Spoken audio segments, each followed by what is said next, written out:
Doubts మళ్ళీ చెప్పండి. Aqua culture మొత్తం మనకు 2.07 lakh ఎకర్స్ ఎంత అండి మొత్తం? సార్ నమస్తే సార్. 4 లక్షల ఎకరాల? లేదు సార్, మనకు 5,79,000 ఎకర్స్ టోటల్ అక్వాకల్చర్ ఉంది సార్. దీంట్లో 2,07,000 అక్వాకల్చర్ పాండ్స్ ఉన్నాయి సార్. పాండ్స్ అంటే ఓకే, పాండ్స్ ఉన్నాయి. ఈ పాండ్స్ లో మనకు 30% మాత్రమే రిజిస్ట్రేషన్ కు అయినాయి సార్. మిగిలిన బ్యాలెన్స్ రిజిస్ట్రేషన్ ఎల్పిఎం నంబర్స్కు మన ఓల్డ్ సర్వే నంబర్స్కు ఎక్స్టెంట్ మ్యాచ్ కాకపోవడం వల్ల అది జరగడం లేదు సార్. అది ఒకటి మనకు కలెక్టర్స్ నుంచి. ఆల్ కలెక్టర్స్ ఇక్కడ నాకు ₹1.50 ఇవ్వాలనేది ప్రభుత్వ నిర్ణయం. ఈ క్రైసిస్ వచ్చింది కాబట్టి ₹1.50 ఇవ్వాలంటే రైతులు ఏం చేస్తున్నారంటే నాన్ జోన్లో 2 ఉన్నాయి. మీరు జోన్ నాన్ జోన్ డివైడ్ చేశారు అంతేనా? అవును సార్. జోన్లో ఉన్నవి మనకు ఆల్రెడీ ఇప్పుడు 50,092 connections 803 crores per annum utilise చేస్తున్నాం. కానీ ఇంతవరకు వాళ్ళు కూడా రిజిస్ట్రేషన్ చేసుకోలేదు. Be clear. అవును సార్. నేను I'm giving 1 month time sir. Registration చేసుకున్న వాళ్ళకే ఈ బెనిఫిట్ వస్తుంది. 30 days టైం ఇస్తాం. ఆ 30 daysలో అందరు రిజిస్ట్రేషన్ చేసుకోమనండి.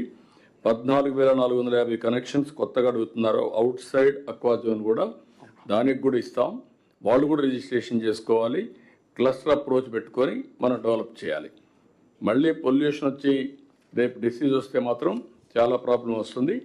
రెండోది ట్రేసబిలిటీ లేకుండా, రెండోది సర్టిఫికేషన్ లేకుండా ఇష్టానుసారంగా చేస్తే కొనేవాళ్ళు కూడా ఉండరు.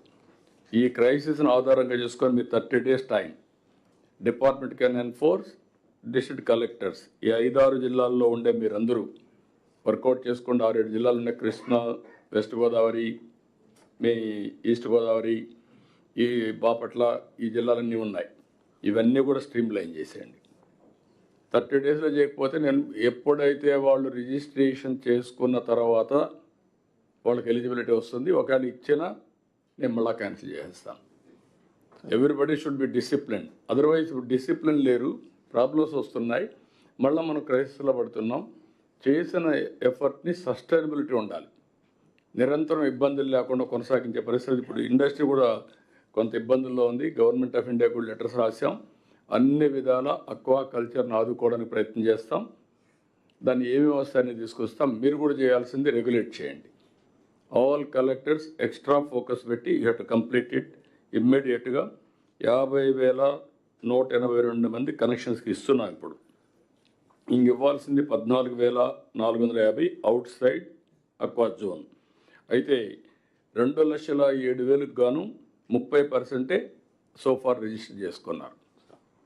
Today I'm giving 30 days. ఒకవేళ కానీ 30 days తర్వాత వాళ్ళు చేసుకోకపోతే, రిజిస్ట్రేషన్ చేసుకోకపోతే ఆఫ్టర్వర్డ్స్ మామూలు రేటే ఉంటుంది వాళ్ళకు. 2 లింక్ చేయండి పవర్లో కూడా, అప్పుడు మనకి ఈజీ అయిపోతుంది. Benefit we have to give. At the same time వాళ్ళలో కూడా గుర్తుపెట్టుకోవాల్సింది ఇవన్నీ కూడా ముందుకు పోవాలి. కృష్ణా, బాపట్ల, నెల్లూరు, కాకినాడ, ప్రకాశం ఈ ప్రాసెస్లో మీరు కొంచెం స్పీడప్ చేయాల్సిన అవసరం ఉంది. ఇది కాకుండా ఇంకొక పక్కన ఈ పొల్యూషన్ కూడా ఇష్టానుసారంగా పౌల్ట్రీ, ఈ ఆఫల్ ఇవన్నీ తీసుకొచ్చేసేస్తున్నారు. అవి కూడా రెగ్యులేషన్ క్లియర్గా ఉండాలి. చికెన్ కూడా వేస్ట్ అంతా తీసిపోయి ఈ ఫాడర్ కోవడం ఇవన్నీ చేస్తున్నారు. అవన్నీ కూడా దీంట్లో వచ్చేటప్పుడు మీకు గైడెన్స్ ఇస్తాం. స్వచ్ఛ ఆంధ్రప్రదేశ్ వచ్చినప్పుడు ఇది జరగాలి. ఇది కాకుండా అగ్రికల్చర్, ఫెర్టిలైజర్స్ మనం చాలా స్పష్టంగా చెప్పాం మీ అందరికీ. ఎట్టి పరిస్థితుల్లో కొద్దిగా మనం చేసినటువంటి ఇంకా కొంచెం ప్రికాషన్స్ తీసుకొని ఉండాల్సింది. ముందుగానే ఈ సంవత్సరం మనం కానీ మైక్రో న్యూట్రియంట్స్ కూడా సప్లై చేసి టోటల్గా టెస్టింగ్ కూడా చేసి కానీ మనం చేస్తుంటే ఈ ఇబ్బంది వచ్చేది కాదు. మైక్రో న్యూట్రియంట్స్ ఇవ్వలేదు. మనం టెస్టింగ్ కూడా సరిగా చేసాం, కానీ ఎన్ఫోర్స్మెంట్ జరగలేదు. దానివల్ల ఈ ప్రాబ్లమ్స్ వచ్చాయి. ఇప్పుడు యూరియా కానీ ఎవరైనా వాడకపోతే ఇప్పుడు వాడే కోటా చూసుకుంటాం. దాని మీద కానీ తగ్గించగలిగితే పర్ బ్యాగ్ 800 రూపీస్ సబ్సిడీ నేరుగా ఆ రైతుకి ఇస్తాం. రైతు కానీ టెనెంట్ ఫార్మర్స్ కానీ మీరు రాసుకోండి, మీరు ప్రమోట్ చేయండి. ₹800 ఫర్ బ్యాగ్. యూరియా వాడకుండా కానీ తగ్గించుకోగలిగితే కన్జంప్షన్ ప్రస్తుతం ఉండేదానిపైన కదా Rajashekar, as on today demand పైన sir ₹800 subsidy. PM Pranam yes yes ఇప్పుడు ప్రస్తుతం వాడేదే కదా.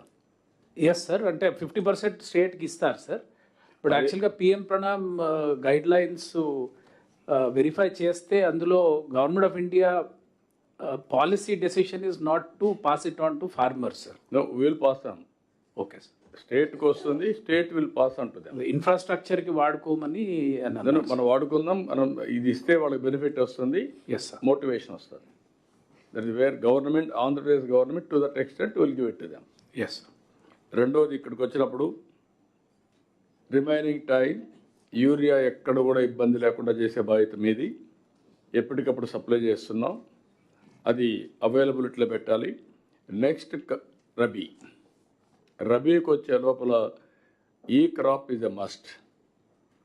ఈ క్రాప్ అయిన తర్వాత ఎంత వాడాలన్నా ముందుగానే డిసైడ్ చేసి it is an essential service. అక్కడి నుంచి ఆధార్ అథెంటికేషన్తో అందరికి ప్రొవైడ్ చేస్తాం.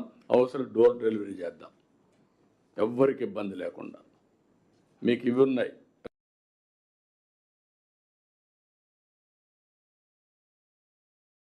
యాంగిల్ కూడా మీరు తీసుకోవాల్సిన అవసరం ఉంది. అదే సమయంలో ఇక్కడ అగ్రికల్చర్లో పెస్టిసైడ్స్ కూడా డ్రోన్స్ ఇవన్నీ ఉపయోగించి మీరు కొంచెం దాన్ని కూడా ఎక్సర్సైజ్ని గట్టిగా ప్రమోట్ చేయాల్సిన అవసరం ఉంది. పెస్టిసైడ్స్ కన్జంప్షన్ కూడా తగ్గించాలి. అన్నెసరీగా our people are using more pesticides. ఇవన్నీ దీనివల్ల ఇటీవల కాలంలో మిరప చైనాకి వెళ్తే తిరిగి పంపించారు కన్సైన్మెంట్స్. 1-2 సార్లు అక్వా ప్రోడక్ట్ పంపిస్తే దే రిఫ్యూజ్డ్ టు టేక్. అదే సమయంలో నిన్న మొన్న యూరోప్ అంతా కూడా చూస్తూ ఉంటే మన దగ్గర నుంచి పోయిన ప్రొడ్యూస్ని ధరలు తగ్గించేస్తున్నారు, త్రోవే ప్రైస్ ఇస్తున్నారు. ఈ ఎక్సర్సైజ్ కూడా మీరు గుర్తుపెట్టుకోవాల్సిన అవసరం ఉంది. ఇంకొక పక్కన ఇది కూడా ఇప్పుడు కార్బోహైడ్రేట్స్ తినేవాళ్ళు ఎక్కువ లేరు. అందరూ కూడా ఫ్రూట్స్ కానీ వెజిటబుల్స్ కానీ లేకపోతే విటమిన్స్ ఇవన్నిటికి ఎక్కువ వెళ్ళే పరిస్థితికి వచ్చారు. దీన్ని బేస్ చేసుకొని మనం Rayalaseema is more suitable for horticulture. క్లియర్గా పెద్ద ఎత్తున మనం ముందుకు పోతున్నాం. ఫ్రూట్స్, వెజిటబుల్స్ స్టేట్లో ఒక విషయం మీరు గుర్తుపెట్టుకోవాలి. రాను డిమాండ్ సప్లై గుర్తుపెట్టుకోవాలి. ఫుడ్ హ్యాబిట్స్ టోటల్గా మారిపోతున్నాయి. ఇప్పుడు కార్బోహైడ్రేట్స్ తినేవాళ్ళు ఎక్కువ లేరు. అందరూ కూడా ఫ్రూట్స్ కానీ వెజిటబుల్స్ కానీ లేకపోతే విటమిన్స్ ఇవన్నిటికి ఎక్కువ వెళ్ళే పరిస్థితికి వచ్చారు. దీన్ని బేస్ చేసుకొని మనం Rayalaseema is more suitable for horticulture. ఇక్కడ కోస్టల్ ఆంధ్రప్రదేశ్ ఇన్నోవేటబుల్ ఫర్ అక్వాకల్చర్. ఈ రెండు బ్యాలెన్స్ చేసుకుంటాం. మిగిలిన ప్రాంతాలన్నీ కూడా కమర్షియల్ క్రాప్స్కి ఎక్కువ